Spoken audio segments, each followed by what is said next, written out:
मारेगा भी तो बोलेगा हे सरकार, गोर पकड़ के बोलना है सरकार हमको मत मारिए, ठीक है। अब सोच रहे होंगे ना आप, अगर आपको कुछ पीटेगा तो अंग्रेज तो क्या बोलिएगा कि गोर पकड़िए, अब बोलिए सरकार आप हमको नहीं मारिए। तो छपरा में कैदी लोग क्या किया, यानी पूरा उघारे अवज्ञा आंदोलन कर रहे हैं, पूरा वस्त्र को उतार दिया। अब बेचारा उतार दिया तो अंग्रेज लोग जो था वह बोल रहा था कि ये कैसा आंदोलन है यार, तुम लोग कम से कम शर्ट तो पहन लो। बोला नहीं, हम विदेशी कपड़ा नहीं पहनेंगे, हमको इंडियन कपड़ा लाओ, हम विदेशी कपड़ा नहीं पहनेंगे, हम इंडियन कपड़ा पहनेंगे। और उतार के कपड़ा फेंकना स्टार्ट कर दिया। अब अंग्रेज भी था सो वह कहीं ना कहीं कह रहा था कि हम कौन पागल के फेरा में पड़ गए। तो बिहार से, यानी बिहारियों लोग से अंग्रेज डरबो करता था, ठीक है, कि पता नहीं अगर हम जाए उसको समझाने के लिए तो हमको भी लंगा ना कर दे। समझ रहे होंगे आप लोग। कंधा पर धर के, मतलब कंधा पर रखा आधा धोती, अब आधा धोती पहना और वह इंग्लैंड चले गए। जब इंग्लैंड गए तो वहां विंस्टन चर्चिल देखा। किसको देखा? महात्मा गांधी को। और महात्मा गांधी को क्या बोलता है? ओ नग्न अर्ध फकीर। क्या अच्छे बेटा, तू तो हमको अर्ध नग्न फकीर ने बोलता, हम तुमको उघारे वहां से भेजेंगे, इंडिया से, जाने दो। What is wrong this animated, what is wrong this animated. Mahatma Gandhi और की महात्मा गांधी तुरंत जवाब दे दिए, everything is wrong this animated, I don't flow this animated. बोला सब गलत है ये सब। देखिए सविनय अवज्ञा आंदोलन जो था, कैसा आंदोलन था वह जानने का थोड़ा प्रयास करते हैं।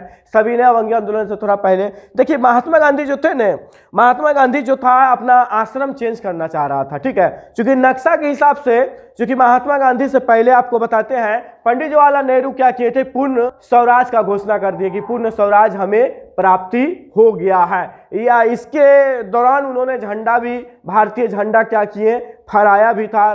कौन सा नदी? तो रावी नदी के तट पर। तो अब यह किसी ने, महात्मा गांधी को जब खबर आता है कि अरे यह तो बहुत बड़ा गड़बड़ कर दिया है, नेहरू तो अगर ऐसे अगर रह गया, हम छोड़ दिए तो नेहरू क्या हो जाएगा, नेहरू सबसे आगे हो जाएगा, और पंडित जवाहरलाल नेहरू क्या होगा, सबसे आगे हो जाएगा। तो महात्मा गांधी ने सोचा कि नहीं नहीं, अब हमको कुछ करना होगा, अब हमको बैठे से काम नहीं चलेगा। तो महात्मा गांधी के नक्शा के हिसाब से क्या था, आश्रम जो था आपको साबरमती आश्रम बनाया था, तो उनको क्या करता था, वह बीच में लाना था। जो नक्शा जो था, मैप था उनका आश्रम, उनको बीच में लाना था। यानी बीच में कौन सा पड़ रहा था, तो डांडी, आपको बताए थे कि डांडी का आंदोलन हुआ, उन्होंने किया। जो नमक, इससे पहले वीडियो हम डांडी का बताए हैं, अगर अभी तक नहीं समझे तो कृपया करके जाइए और हुआ अब वीडियो एक बार थोड़ा देख लीजिएगा। तो महात्मा गांधी जब पैदल गए तो बहुत सारा लोग, यानी करीब उस समय कितना लोग आ गया था, 3-4 हजार लोग महात्मा गांधी के साथ आ गए, यानी 3-4 हजार के भीड़। अब महात्मा गांधी ने सोचा क्या कि चलो अब 3-4 हजार जब आदमी आइए गया है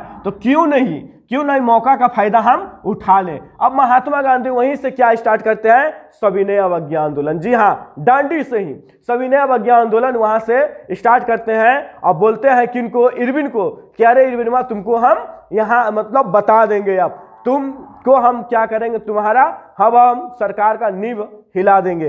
अब यहाँ पर आप देखिए, अब इसका देखिए सविनय अवज्ञा आंदोलन के बारे में पूछा महात्मा जी से, अच्छे महात्मा जी अब बताइए ना सविनय अवज्ञा आंदोलन कैसे स्टार्ट, मतलब कैसे लोगों को हम ये आंदोलन करेंगे। तो महात्मा गांधी जो थे तो बोला देखो सभी कि देखो कोई भी कार्य अगर बोलता है करने के लिए, या तो कोई टैक्स लगाता है तो विनती कीजिए और उसका आज्ञा नहीं मानिए। आप सोच रहे हैं महात्मा गांधी बोला ये कौन सा विनती है, अगर मारेगा भी तो बोलेगा हे सरकार, गोर पकड़ के बोलना है सरकार हमको मत मारिए, ठीक है। अब सोच रहे होंगे ना आप, अगर आपको कुछ पीटेगा तो अंग्रेज तो क्या बोलिएगा कि गोर पकड़िए, अब बोलिए सरकार आप हमको नहीं मारिए, आप पिटा जिए। महात्मा गांधी का कहना था कि देखो अगर हमको मारेगा नहीं तो हम वकील हैं। महात्मा गांधी आपको बताए थे एडवोकेट थे, वह बोले कि हम वकील हैं, अब हम वकील हैं तो हम क्या कर देंगे, केस कर देंगे, और जो मारेगा, जो सिपाही मारेगा उसको क्या कर देंगे, उसका यानी सस्पेंड हो जाएगा। तो गाइस अंग्रेज कितने संख्या में था, 6000 का ही संख्या में अंग्रेज था। और उसमें कौन सहयोग कर रहा था,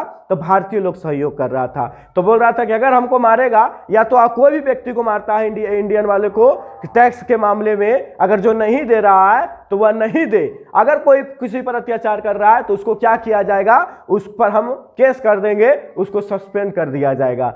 सविनय अवज्ञा आंदोलन के दौरान बताई थी। अब यहाँ पर यह बात होने लगा गांधी और इरविन के, आपको बताए थे कि गांधी और इरविन कितने 11 सूत्र, ये याद रखिएगा। उसका परिणाम देखिए कितना घातक होता है। खाली आप सुनिएगा, इसका खाली हल्का सा इसका फंडक पकड़िए कि क्या फंडा है इसका। तो बिहार में भी ये आया, छपरा में, तो छपरा में कैदी लोग क्या किया, यानी पूरा उघारे, ठीक है, यानी पूरा उघारे क्या करने लगा, सविनय अवज्ञा आंदोलन का, बोला कि हम सविनय अवज्ञा आंदोलन कर रहे हैं, पूरा वस्त्र को उतार दिया। और बेचारा उतार दिया तो अंग्रेज लोग जो था वह बोल रहा था कि ये कैसा आंदोलन है यार, तुम लोग कम से कम शर्ट तो पहन लो। बोला नहीं, हम विदेशी कपड़ा नहीं पहनेंगे, हमको इंडियन कपड़ा लाओ, हम विदेशी कपड़ा नहीं पहनेंगे, हम इंडियन कपड़ा पहनेंगे। और उतार के कपड़ा फेंकना स्टार्ट कर दिया।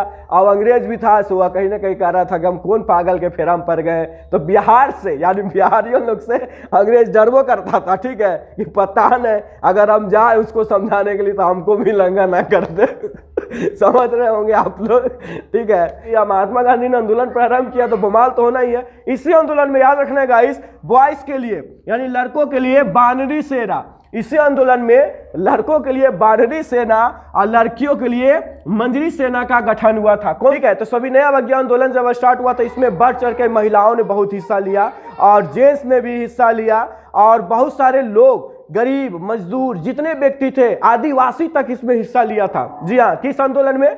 सविनय अवज्ञा आंदोलन में। तो सविनय अवज्ञा आंदोलन में हर व्यक्ति ने हिस्सा लिया। सविनय अवज्ञा आंदोलन में क्या हुआ कि हर जगह, यानी आपको बताएं कि जो शराब का ठेके था अंग्रेजों का, उसको क्या किया, धरना दे दिया गया। महिलाओं ने जबरदस्ती उसको लूट लिया और बोला जितना पैसा आता है सब भेज दो, कहाँ? महात्मा जी के पास, यानी महात्मा गांधी के पास। अब यह इंडिया में क्या हो गया, एक तरह का मानिए एवं बहुत तरह का आंदोलन होने लगा, हर जगह आंदोलन होने लगा इंडिया में, यानी भारत में। तो अंग्रेज परेशान हो गए। तो अंग्रेज जब परेशान हो गए तो अब यह कहीं ना कहीं बात, उस समय इंग्लैंड के प्रधानमंत्री, याद रखिएगा उस समय इंग्लैंड के प्रधानमंत्री कौन थे? मैकडोनाल्ड, याद रखिएगा मैकडोनाल्ड, देखिए यहाँ पर लिख दिए हैं मैकडोनाल्ड, विपक्ष नेता। जैसे देखते हैं ना विपक्ष नेता होता, तो उस समय इंडिया का, यानी इंडिया में एक पार्टी था कांग्रेस, बहुत मजबूत पार्टी था उस समय। जैसे कांग्रेस की स्थापना ए ओ हुम ने किया था 1885 में, आपको यह इसके बारे में बताए भी थे। कांग्रेस का जो पीएम रहता है वह फोन करता है इरविन को और बोलता है, अरे इरविन किसको भेजो? महात्मा को भेजो। तो कहाँ भेजो? इंग्लैंड भेजो।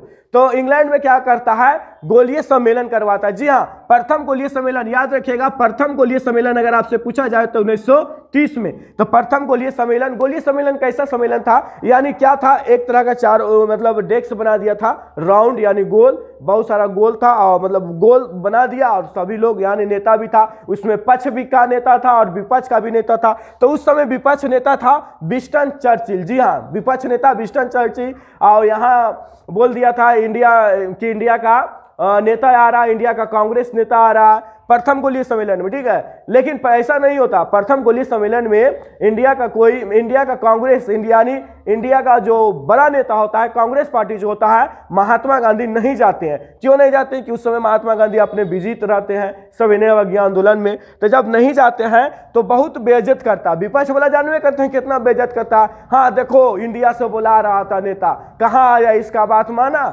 इंग्लैंड के प्रधानमंत्री उस समय था मैकडोनाल्ड, बेचारा बहुत शर्मिंदा हुआ, और इतना शर्मिंदा हुआ कि मतलब कह नहीं सकते।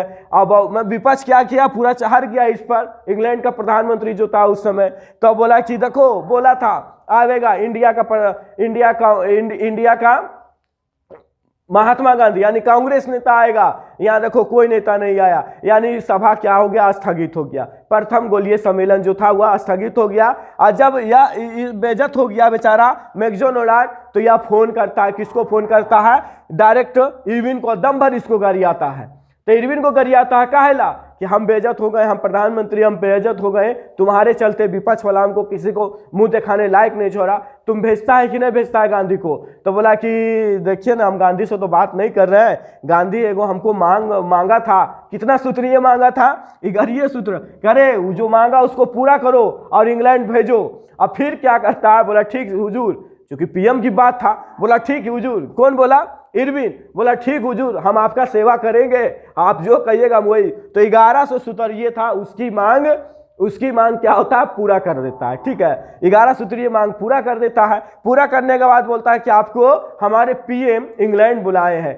फिर जाता है सितंबर, याद रखिएगा गाइस, 7 सितंबर द्वितीय गोलीय सम्मेलन में 7 सितंबर 1931, याद रखिएगा 7 सितंबर 1931 में कांग्रेस की ओर से कौन जाता है? महात्मा गांधी जाता है द्वितीय गोलीय सम्मेलन में। कहते कि उस समय खादी का कीमत ज्यादा कीमती पर था, ज्यादा खादी का कीमत थोड़ा कॉस्टली था, जिससे महात्मा गांधी बोले कि अगर खादी का कीमत इतना ज्यादा है तो हम एक ही मतलब आधा ही धोती पहन के जाएंगे। कहाँ जाएंगे?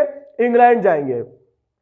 तो उन्होंने आधा धोती पहना और आधा धोती अपने कंधा पर धर के, मतलब कंधा पर रखा आधा धोती, अब आधा धोती पहना और वह इंग्लैंड चले गए। जब इंग्लैंड गए तो वहां विंस्टन चर्चिल देखा। किसको देखा? महात्मा गांधी को। और महात्मा गांधी को क्या बोलता है? ओ नग्न अर्ध फकीर। क्या अगर प्रश्न आपसे पूछा जाए अर्ध नग्न फकीर किसे कहा गया है, कौन बोला था? तो विंस्टन चर्चिल। किस व्यक्ति को बोला गया? तो महात्मा गांधी को। यानी विंस्टन चर्चिल जब देखता है महात्मा गांधी को ने तो बोलता है क्या? अर्ध नग्न फकीर। महात्मा गांधी जाता है सुन, बोलता है अच्छे बेटा तू तो हमको अर्ध नग्न फकीर ने बोलता, हम तुमको उघारे वहां से भेजेंगे इंडिया से, जाने दो। पूरा गोल जैसा सम्मेलन था, सब लोग बैठा, महात्मा गांधी भी बैठा एक साइड, महात्मा गांधी के साथ था भीमराव अम्बेडकर भी बैठा। तो अब देखिए यह बुलाया था क्यों? कौन बुलाया था? इंग्लैंड का प्रधानमंत्री। मालूम है क्यों बुलाया था? पहले आप जान लीजिए हल्का सा इससे कि 1909 में, जी हाँ 1909 में मुसलमानों के एक क्या कर दिया था? एक अधिकार दे दिया था, यानी इंडिया में एक अधिकार दे दिया था मुसलमानों को 1909 में, जो यही यानी मुस्लिम लीग, याद रखिएगा, यही आगे चलकर एक पाकिस्तान आपको बना था। ठीक है, आगे चलकर यह पाकिस्तान बन गया था। तो 1906 में इंडिया, भारत में तो महात्मा गांधी था नहीं, तो बोला देखिए हम मुसलमानों के एक अलग राज्य दे दिए हैं, तो अब हम दलितों के एक अलग राज्य देना चाहते हैं। तो महात्मा गांधी बोला आप दलितों को दे दीजिएगा, फिर कुछ दिन के बाद आप बोलिएगा कि ब्राह्मणों के एक अलग राज्य दे दीजिए, फिर आप कुछ दिन के बाद बोलिएगा कि आप हर कास्ट को अलग एक राज्य दे दिए। उसके चलते महात्मा गांधी उखड़ गए, बोला कि हम हर कास्ट को अगर बांटते रह जाए तो हम भारत क्या हो जाएगा? भारत एक छोटी छोटी टुकड़ों में विभक्त हो जाएगा, जिसके चलते महात्मा गांधी बोले कि भारत एक छोटी छोटी राज्यों में विभक्त हो जाएगा। तो महात्मा गांधी बोले कि ना ये गलत है। तो विपक्ष वाला नेता हाव हाव करने लगा। ठीक है, तो हाव हाव करने लगा, उसी में से विंस्टन चर्चिल बोला what is wrong this animated, what is wrong this animated. Mahatma Gandhi और की महात्मा गांधी तुरंत जवाब दे दिए everything is wrong this animated, I don't flow this animated. बोला सब गलत है, ये सब हम आपका बात नहीं मानेंगे। उठे तुरंत बयाल, कुर्सी था वहीं पर, कुर्सियां फेंके और निकल दिए, कह रहे चलो रे, निकल दिए, यानी उस सभा को छोड़ दिए। अब बेचारा फिर इंडिया आते हैं तो विंस्टन चर्चिल बोलता है कि यही है महात्मा गांधी, यही बोलता है कि एक गाल अगर कोई मारता है एक गाल पर तो दूसरा गाल दे दो, ये तो बहुत खतरनाक आदमी है, ये तो देखने में कुछ और है, ये तो स्वीट पॉइजन है। कौन बोला? विंस्टन चर्चिल बोल रहा था ये स्वीट पॉइजन है। अब इंडिया आते हैं, वहां से द्वितीय गोलीय सम्मेलन में इंडिया चल आते हैं, तुरंत फोन करते हैं इरविन को, इरविन से माफी मांगते हैं। कौन? इंग्लैंड के प्रधानमंत्री कि तुम कैसे झेलते हो, यहाँ तो 2 दिन में सबको उलट पुलट कर दिया। अब यह बेचारा बोला कि उसको तुम मतलब उसको आवारा की तरह यानी खुला सांड की तरह छोड़ मत देना, उसको तुरंत गिरफ्तार कर लो। अब बेचारा को क्या किया? महात्मा गांधी को इरविन गिरफ्तार कर लिया द्वितीय गोलीय सम्मेलन के दौरान। ठीक है, महात्मा गांधी को इरविन गिरफ्तार कर लिया। तो इरविन गिरफ्तार कर लिया तो महात्मा गांधी पूना का जेल में थे। ठीक है, इरविन अगर प्रश्न पूछा जाए कि इरविन को महात्मा गांधी को गिरफ्तार करके इरविन किस जेल में रखा था, तो पूना के जेल में। तो जैसे गिरफ्तार हुआ उसी महात्मा गांधी बोला ओके आई एम अरेस्टेड, यानी I am arrest, this is my second home. यानी उनका कहना था कि चलो ना मेरा जेल है दूसरा घर है। चूंकि गिरफ्तार किया उसके बाद तृतीय गोलीय सम्मेलन जेल में फिर आंदोलन किए और तृतीय गोलीय सम्मेलन हुआ था 1932 में। तो यह था क्या? यह आपका था सविनय अवज्ञा आंदोलन। इसके आप देखिएगा सही से, इस आंदोलन के बारे में आपको बता दिए। नोट्स अगर आपको लिखना है कि गांधी इरविन समझौता के कब हुआ था, तो 5 मार्च 1931 में। तो यह गांधी इरविन समझौता और सविनय अवज्ञा आंदोलन की कहानी का था। अगर वीडियो अच्छा लगा तो लाइक और शेयर जरूर कीजिए। धन्यवाद, मिलते हैं नेक्स्ट वीडियो में।